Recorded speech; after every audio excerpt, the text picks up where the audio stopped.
សួស្តីបងប្អូនទាំងអស់គ្នាសួស្តីបងប្អូននៅក្នុងវីដេអូមួយនេះខ្ញុំក៏សូមបង្ហាញពីវិធីធ្វើម្ហូបសម្លកកូររបស់ខាងនេះខ្ញុំហើយក៏ដូចជាម្ហូបខ្មែរផងជំហានដំបូងនោះគឺខ្ញុំ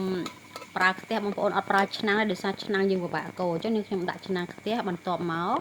ប្រើខ្លាញ់ចាក់ខ្លាញ់ចូលហើយខ្ញុំប្រើខ្ទឹមសហើយខ្ញុំដាក់ចូលមុននោះគឺចិញ្ច្រាំវាឲ្យម៉ត់ដូចក្នុងវីដេអូអញ្ចឹងបងប្អូនបន្ទាប់ពីខ្ញុំកូរខ្ទឹមសនៅរាងក្រៀមល្មមហើយតែមិនឲ្យខ្លោចទេបន្ទាប់មកខ្ញុំប្រើប្រហុកគឺប្រហុកដែលយើងចិញ្ច្រាំឲ្យម៉ត់ហើយនេះដាក់ចូលដូចនៅក្នុងវីដេអូនេះអញ្ចឹងបងប្អូន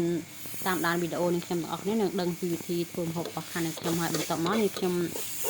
ដាក់គ្រឿងចូលហើយយើងកូរចូលដើម្បីឲ្យវាឈ្ងុយហើយដាក់ភ្លើងចក្រានខ្ជុងរៀងខ្លាំងបន្តិចហើយបងប្អូននេះដាក់ចក្រានខ្ជុងរៀងខ្លាំងបន្តិចនេះខ្ញុំខ្ជិលដាក់ចក្រានដោយសារនេះខ្ញុំថ្ងៃនេះធ្វើម្ហូបក៏ដូចជាដាំបាយយើងច្រើនដែរអញ្ចឹងណាបន្ទាប់មកនេះខ្ញុំចាក់សាច់ជ្រូកចូលសាច់ជ្រូកនេះខ្ញុំដាក់មិនច្រើនទេបងប្អូនដោយសារការធ្វើម្ហូបរបស់នេះខ្ញុំគឺអត់ធ្វើទុកទេធ្វើមួយពេលគឺយើងញ៉ាំមួយពេលហ្នឹងឲ្យអស់តែម្ដងអត់ធ្វើមកដងអញ្ចឹងញ៉ាំផឹកកន្លិចគឺអត់ទេពេលព្រឹកធ្វើផ្សេងល្ងាចឡើងគឺធ្វើម្ហូបសឹងបន្ទាប់ពីនេះខ្ញុំកូរសាច់ជ្រូកឡើងរៀងឆ្អិនតិចហើយបានចាប់ដើមចាក់ទឹកចូលបងប្អូនឥ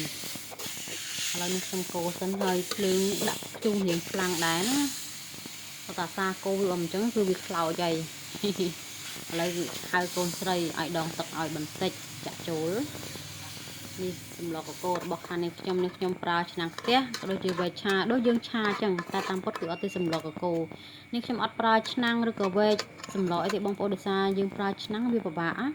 ពួកអីយើងកាន់កាមេរ៉ាដៃមួយខាងទៀតយើងធ្វើម្ហូបអញ្ចឹងបើសិនតែយើងដាក់ឆ្នាំងអត់តន់ចិត្តទេ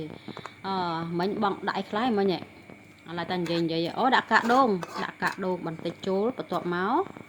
នេះខ្ញុំដាក់អង្ករលីងមិញហ្នឹងគឺអង្ករលីងណាបងប្អូនណារៀងគ្រើមពណ៌សហ្នឹងបន្ទាប់ពីដាក់អង្ករលីងរួចហើយយើងរងាស់នៅលើភ្លើងនឹងឲ្យពុះទៅបន្ទាប់មកគឺយើងយកពេលវេលាហ្នឹងគឺចិត្តបន្លែគឺមានល្ពៅមួយជ្រុងហើយនឹងក្តាប់ល្ហុងនៅខាងក្រោយផ្ទះបងប្អូនបេះក្តាប់ល្ហុងហើយទ្រាប់អញ្ញលគឺបេះនៅមុខផ្ទះថាបន្លែអត់សូវពិបាកទេបងប្អូនអើយមុខក្រោយចំហៀងសិតតែបន្លែដាំខ្លួនឯងឥឡូវរួចរាល់ហើយយើងចាប់ដើមបង់ចូលហើយនឹងខ្ញុំស្លនោះក៏អត់ស្លឲ្យវារាវក្លោកដែរដោយសារយើងញ៉ាំតែមួយពេលទេអត់ទុកឲ្យសល់ទេបងប្អូននេះខ្ញុំដាក់បន្លែហើយយើងរៀងកូរវាបន្តិចទៅចាប់ដើមចាក់ខ្ទិះដូងគឺនេះខ្ញុំប្រើខ្ទិះដូងអាចុងណា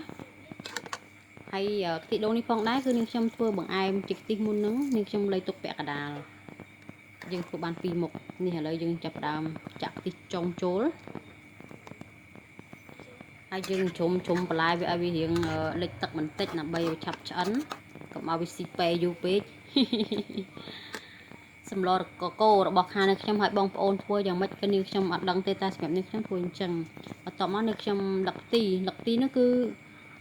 នៅមុខផ្ទះដូចគ្នាពីមុននោះគឺច្រើនដើមប៉ុន្តែអាពុកនេះខ្ញុំគាត់ដកចោលអស់លេងបងប្អូនអើយអត់បានមើលគាត់ដកចោលឡើងអស់ហ្មងដល់ពេលអញ្ចឹងនៅសល់ប្រហែលស្លឹកនឹងឯងបេះទៅឥឡូវឃើញថាពុះយើងប្រើអំបិលស្ករសយើងកូរវាឃើញរៀងគោកទេសម្លនេះខ្ញុំធ្វើរៀងគោកដោយសារអត់ធ្វើអីនេះទេហើយនេះគឺជាប៊ីចេងមកចាប់អញ្ចឹងទៅយើងលៃលកមកល្មមដែលយើងថាកុំឲ្យប្រៃពេកកុំផ្អែមពេកហើយក៏កុំសាបពេកដែរឆ្នាំមួយនេះខ្ញុំមានឪពុកម្ដាយយើងចាស់ដែរអត់សូវញ៉ាំប្រៃទេបងប្អូនខ្លាចផ្អែមនោះក៏អត់សូវដែរឥឡូវឃើញថាពុះរួចរាល់ហើយបន្ថែមខ្ទិះដូងគឺខ្ទិះដើមតែម្ដងតែនេះខ្ញុំធ្វើជាខ្ទិះមុនហ្នឹងគឺលៃទុកពាក់កណ្ដាលហ្នឹងឥឡូវយើងចាក់ចូលហើយរួចរាល់ជាស្តាពោហើយសម្លកកូរខ្មែរបងប្អូនសាកសម័យមើលតើរសជាតិមិនដែរឆ្ងាញ់ឬក៏អត់ទេសាកសម័យមកបងប្អូនឥឡូវនេះខ្ញុំទុកឲ្យពុះសិនបន្ទាប់មកយើងគ្របគម្របទុករួចជាការស្រេច